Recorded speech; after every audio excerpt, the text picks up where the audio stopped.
Buildings are not static objects. They are constantly moving. Daily changes in temperature cause concrete to expand and contract, while high winds force tall structures to sway.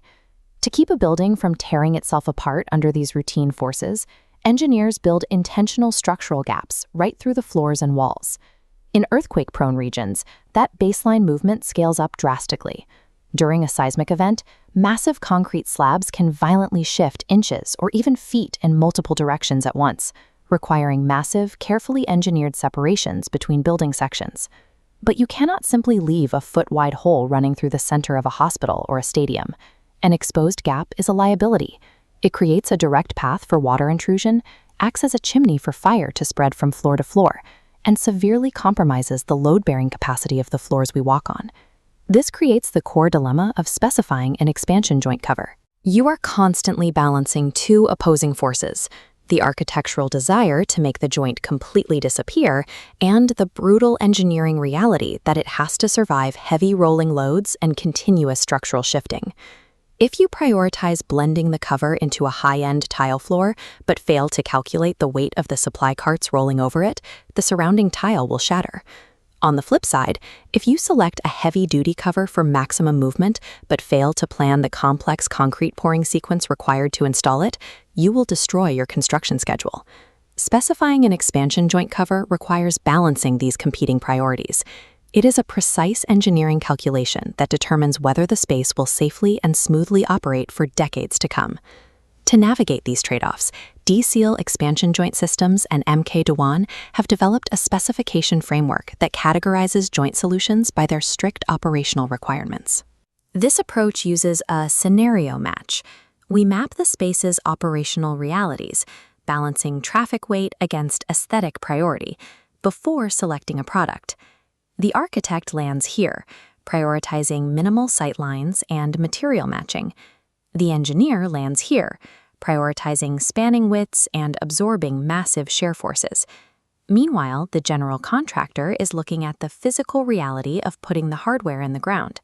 They are worried about limits on retrofitting existing slabs, maintaining vapor barriers, and sequencing the concrete pours so the frames actually fit. A successful specification happens when you find the exact product configuration that satisfies the demands of all three of these professional perspectives. Let's look at how this plays out with floor systems. The floor is the most critical variable because the weight and type of traffic moving over the joint directly dictate the form factor you have to use. If you specify a surface-mounted metal plate system, your contractor gets a rapid installation process. The system simply anchors straight into the top of the existing concrete slab without requiring complex blockouts. But you pay a price in functionality.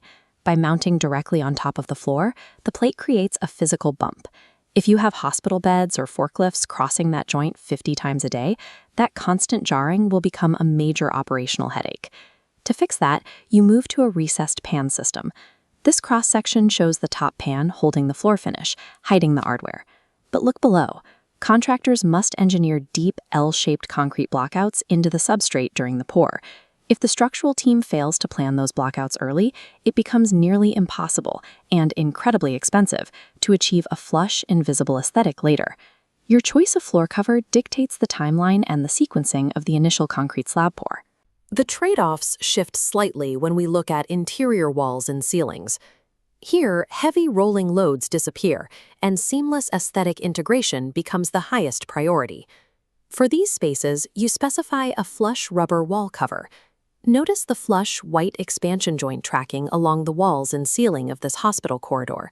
It integrates easily with standard drywall. The trade-off here is impact resistance. Flexible rubber systems offer significantly less durability against high-impact collisions from equipment carts compared to rigid metal frames. Now, contrast that with an extreme seismic zone. Here we see heavy, exposed metal plates layered over concrete stadium steps. These metal glide plates handle massive lateral movements spanning up to 500 millimeters. With that level of required movement, the aesthetic trade-off is absolute. The heavy hardware must remain highly visible to function safely and simply cannot be hidden within standard architectural finishes. As the risk of catastrophic building movement increases, the desire for aesthetic invisibility yields to the reality of structural survival. Beyond the visible covers, the most critical engineering happens entirely out of sight. We have to address the hidden systems that handle extreme weather and life safety, starting with roofs and exterior decks.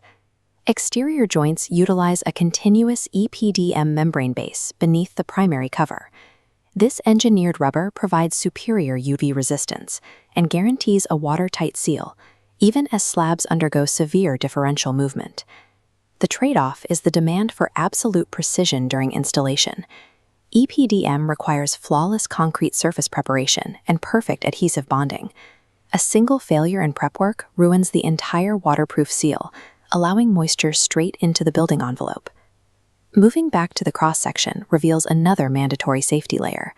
Below the metal components is a thick, white thermal blanket. This is a 2-hour ASTM-rated fire barrier, integrated to stop fire from rapidly propagating from floor to floor through the open gap. Look at the tight spatial tolerance between that white thermal blanket and the vertical concrete walls. The major engineering trade-off here is volume. The physical mass of the blanket takes up space inside the gap, directly reducing the maximum compression limit of the entire joint system. These exterior and safety subsystems are non-negotiable.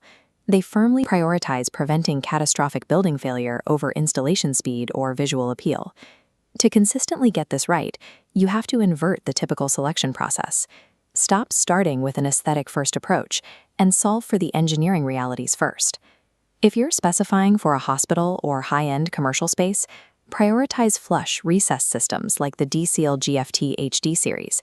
You accept the increased concrete blockout and prep time up front. The payoff is total hygiene, uninterrupted smooth rolling loads, and nearly invisible sightlines. Alternatively, if you are retrofitting an existing concrete slab or engineering for extreme seismic requirements, your rule is different. You rely on heavy-duty surface-mounted metal plates and durable pleated exterior seals, accepting that the hardware will be visible. Every unique gap in a structure requires a specialized, layered approach, calculated from the vapor barrier at the bottom all the way up to the exposed finish. To evaluate the exact tolerances for your project, consult the comprehensive CAD details, custom testing data, and expert guidance at Dseal Expansion Joint Systems, engineered by Dewan Associates. A perfectly specified expansion joint is one that successfully absorbs the daily violent chaos of a moving building while remaining entirely unnoticed by the people inside it. Visit us for more update and material knowledge.